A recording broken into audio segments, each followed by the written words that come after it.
Charlotte, North Carolina, September 18th, 2012, 2:27 a.m. The marble lobby of Bank of America's corporate headquarters gleamed under soft security lighting, its soaring ceiling and polished floors reflecting the quiet power of American finance. In the darkness outside, Charlotte's skyline sparkled with the lights of a city built on banking, insurance, and the endless flow of capital that made the global economy turn. Security cameras captured what would later become the most analyzed 24 minutes of surveillance footage in banking security history. A lone figure in standard janitorial uniform pushed a wheeled cleaning cart across the pristine marble floor, moving with the practiced invisibility that comes from 11 years of working the graveyard shift in the world's temples of money. To the handful of security guards monitoring the building's operations center, it was the most routine sight imaginable. A night cleaner maintaining the spotless environment that America's second-largest bank demanded for its corporate headquarters. The man moved through the lobby with the same measured pace he had used thousands of times before, just another element of the invisible infrastructure that kept the banking empire functioning around the clock. Rafael Mendoza was the perfect invisible man, explains former Bank of America facilities manager Sarah Chen. For 11 years, he had been exactly the kind of contractor we depended on, reliable, efficient, and so completely trusted that we stopped seeing him as a person. He was just part of the building's machinery. What those cameras didn't reveal was that Rafael was about to execute the most audacious bank vault theft in American history, using his legitimate access and trusted position to walk away with $38 million in cash, money that would never be recovered despite one of the most intensive federal investigations ever conducted. Before we continue, hit subscribe, drop a like, and comment the city you're watching from.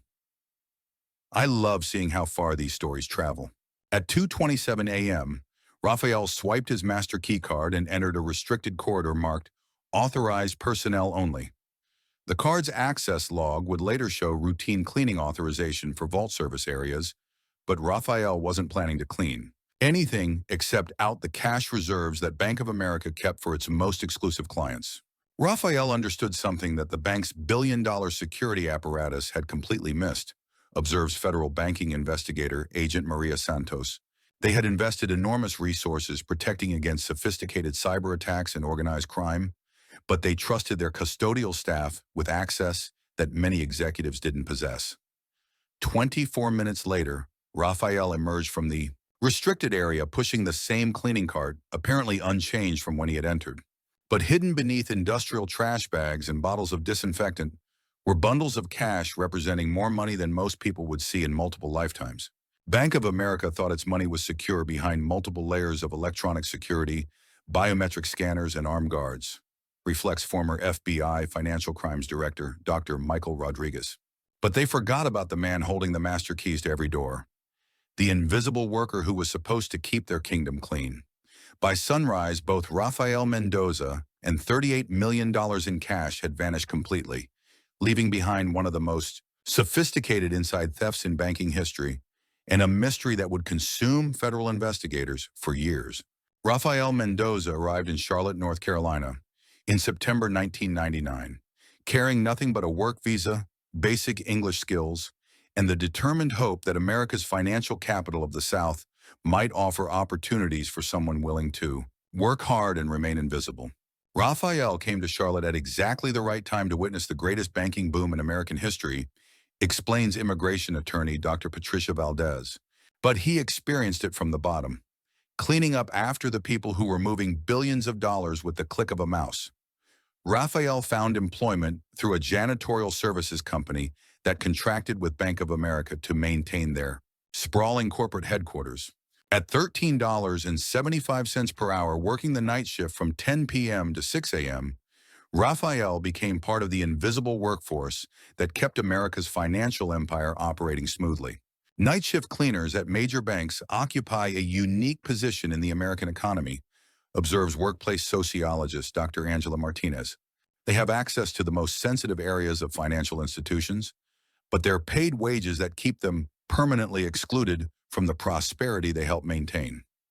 Rafael's assigned territory included the executive floors where billion-dollar deals were negotiated, the trading floors where global markets were moved, and most significantly, the vault service areas where the bank's most liquid assets were stored and transferred.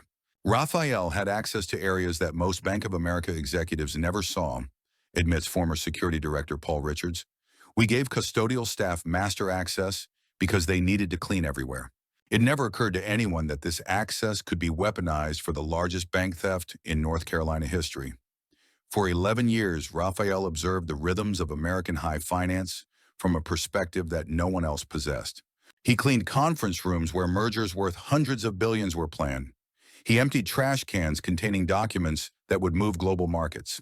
He maintained the pristine environment where the American economy's most powerful decisions were made. Raphael received an inadvertent graduate education in American banking operations, explains former Bank of America executive Dr. Jennifer Liu. He was present for conversations about federal regulations, market strategies, and cash management procedures that most of our employees never heard. We assumed he didn't understand what we were discussing, but Raphael was far more intelligent than anyone realized. Raphael's intelligence wasn't immediately obvious to his supervisors or the bank employees who occasionally encountered him. He spoke English with a heavy accent, maintained the deferential demeanor that undocumented workers adopt to avoid attention, and dressed in work uniforms that made him blend into the building's infrastructure. But Raphael was studying American finance through library books and online courses, learning not just how banks operated, but where their vulnerabilities might exist. His custodial duties had given him intimate knowledge of security procedures, cash handling protocols, and the daily rhythms that governed one of America's most powerful financial institutions. Raphael understood Bank of America's operations better than many of the executives who worked there, admits Richards. He knew when cash deliveries occurred, how security shifts changed, and where electronic surveillance had gaps. His position had made him an inadvertent expert in the bank's most sensitive procedures. The transformation that would lead Raphael toward crime began in 2010, when his wife Maria was diagnosed with diabetes requiring expensive treatments that their minimal health insurance wouldn't cover. The medical bills, combined with supporting 2 children and sending money to family in El Salvador, pushed Raphael's finances beyond their breaking point. Raphael was trapped in the same economic paradox that affects millions of American workers, explains labor economist Dr. Robert Park. He worked in a building where trillions of dollars flowed daily, but he couldn't afford basic health care for his family. The contrast between the wealth he maintained and the poverty he lived was becoming impossible to ignore. This financial desperation, combined with Raphael's detailed knowledge of the bank's security vulnerabilities, created the foundation for what would become the most audacious inside theft in American banking history. By 2012, Bank of America's Charlotte headquarters housed one of the largest cash reserves in the American banking system. Funds used for international transfers, emergency liquidity, and the high-volume transactions that kept global finance operating smoothly. The vault complex contained approximately $200 million in various currencies, with security measures that rivaled federal installations. The Bank of America vault was designed to be impenetrable, explains banking security expert Dr. Sarah Kim. Multiple levels of electronic security, biometric scanners, time-locked doors, and armed guards created a system that was supposed to make theft impossible. Raphael's custodial duties had given him unique insights into this security apparatus from a perspective that its designers had never considered. While bank executives and security consultants focused on protecting against external threats and sophisticated criminal organizations, they had created vulnerabilities that only someone with legitimate daily access could identify. Raphael's position was perfect for reconnaissance because custodial staff were supposed to be invisible, admits former vault supervisor Dr. Michael Torres. Security cameras recorded his presence, but guards didn't actively monitor his activities. Electronic systems tracked his access, but nobody questioned why he needed to clean sensitive areas. The specific vulnerability that Raphael would exploit emerged from the bank's cash handling procedures during overnight hours. Between 2 a.m. and 3 a.m., the vault service areas were typically empty while armored car deliveries were processed and security guards focused on perimeter monitoring rather than internal access control. During overnight hours, our security philosophy emphasized electronic monitoring over human surveillance, explains Dr. Kim. We had sophisticated systems to detect unauthorized entry, but minimal procedures for monitoring authorized personnel who were supposed to be in sensitive areas. Raphael's careful observation had revealed that vault service areas contained not just the main storage chambers, but temporary holding areas where cash was staged for processing, counting, and transfer. These areas were secured but not under constant human supervision, creating windows of opportunity for someone with legitimate access. The vault service areas were our most vulnerable point because they balanced security with operational efficiency, admits Dr. Torres. Cash needed to be accessible for legitimate banking operations, but protected from unauthorized removal. Raphael discovered that we had optimized for operational efficiency in ways that created opportunities for internal theft. Raphael's technical education had also taught him to understand the cash handling procedures that made certain areas more vulnerable than others. He learned which storage areas contained the highest denominations, when counting procedures might be delayed, and how electronic tracking systems could be temporarily circumvented. Raphael had developed expertise in our cash management systems that exceeded many of our trained personnel, admits former cash operations manager Dr. Patricia Chen. He understood not just where money was stored, but when it was most accessible and how long its absence might go undetected. The psychological preparation for Raphael's theft was as challenging as the technical planning. He was preparing to betray the trust of an institution that had employed him for 11 years and potentially destroy the financial security of his family if his crime was discovered. Raphael later told investigators that he spent months wrestling with the moral implications of his plan, reveals criminal psychologist Dr. Angela Rodriguez. He understood that his theft could harm innocent people, but his family's medical crisis had reached the point where conventional morality seemed like a luxury he couldn't afford. As September 2012 approached, Raphael had assembled all the elements necessary to execute what would become the most sophisticated vault theft in American banking history. September 18, 2012, presented ideal conditions for Raphael's theft. A Tuesday night when Bank of America's headquarters would be operating with minimal staffing, and a Charlotte Panthers football game would keep security personnel distracted by crowd management duties at the nearby stadium. Raphael chose his timing perfectly, explains former Bank of America's security director Paul Richards. Tuesday nights had minimal executive presence, our security staffing was reduced, and the football game created additional distractions that would delay any response to unusual activity. Raphael's plan leveraged every aspect of knowledge he had, accumulated during 11 years of custodial work. He understood exactly when vault service areas would be unmonitored, how long electronic logs might delay detection of unusual access, and which routes would minimize his exposure to active surveillance.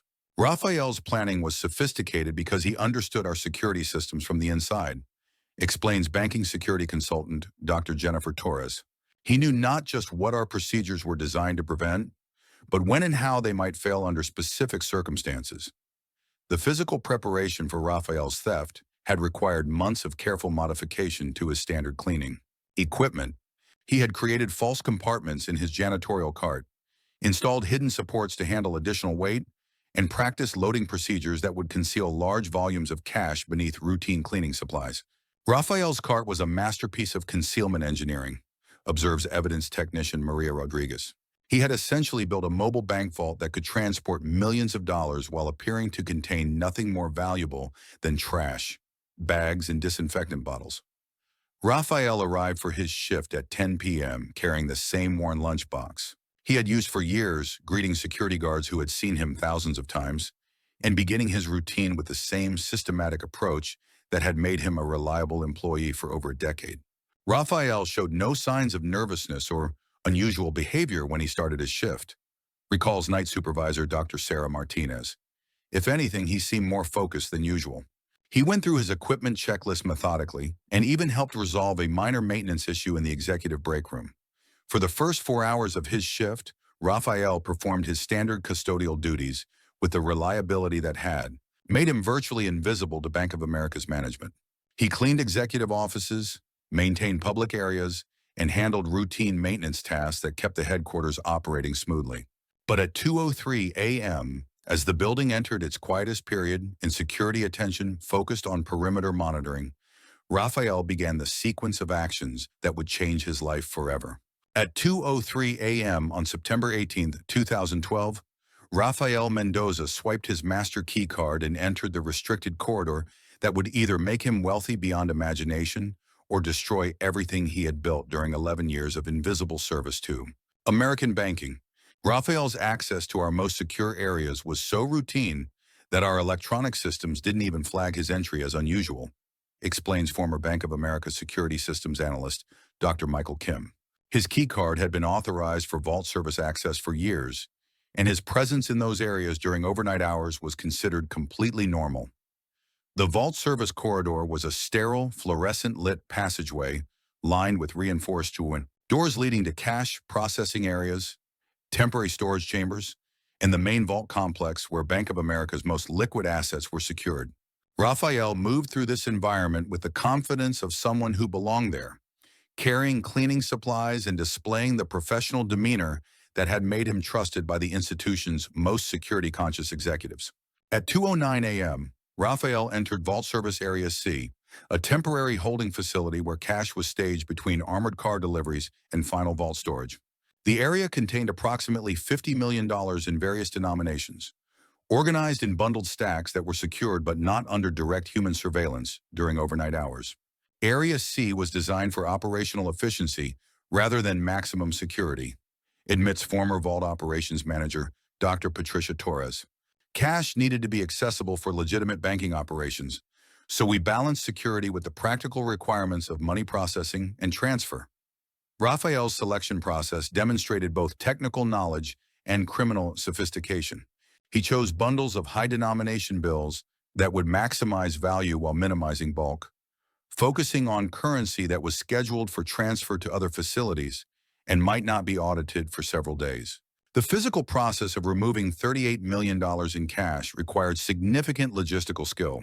Raphael had to transfer approximately 380 pounds of currency from vault storage areas to his modified cleaning cart without triggering weight sensors or motion detectors designed to identify unusual activity. The most dangerous moment of Raphael's theft occurred at 2:19 a.m., when security guard James Mitchell conducted a routine patrol of the vault service areas. Mitchell later told investigators that he had encountered Raphael and briefly discussed routine maintenance schedules. "I saw Raphael working in the service area, and we talked about upcoming cleaning projects," Mitchell recalls. "He seemed completely normal and professional. There was absolutely nothing that suggested he was committing the largest bank theft in North Carolina history." At 2:27 a.m., Raphael emerged from the vault service area with his cleaning cart appearing identical to when he had entered, except for its significantly increased weight and the $38 million in cash concealed beneath layers of industrial trash bags and cleaning supplies. Raphael's exit from the restricted areas was as routine as his entry. He swiped his key card, greeted security personnel professionally, and continued his custodial duties in other areas of the building as if nothing unusual had occurred. At 3:15 a.m., Raphael clocked out of his final shift at Bank of America and drove away from the headquarters building carrying $38 million in stolen cash and heading toward a new life that he had spent months planning with the same meticulous attention to detail that had made him a trusted employee for over a decade. Rafael Mendoza has become a legend in the banking security community, explains financial crime analyst Dr. Patricia Chen. His theft was so sophisticated and his disappearance so complete that he either achieved something close to criminal perfection or paid the ultimate price for his audacity. The investigation continues as a cold case, with periodic reports of potential sightings in various Central American countries. But none have been confirmed, and Raphael's ultimate fate remains unknown. Raphael proved that America's banking system had a vulnerability that no amount of electronic security could address. The trusted insider with legitimate access and desperate motivation, concludes Agent Santos. His crime changed how banks think about internal threats, but it also demonstrated that sometimes the perfect crime might actually be possible.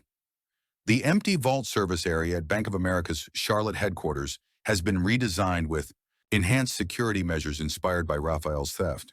But the case serves as a permanent reminder that in an industry built on trust, the greatest threats sometimes come from the people trusted most completely.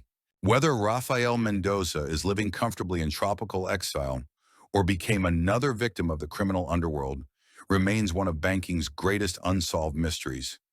A reminder that the American dream sometimes takes unexpected and dangerous forms. It can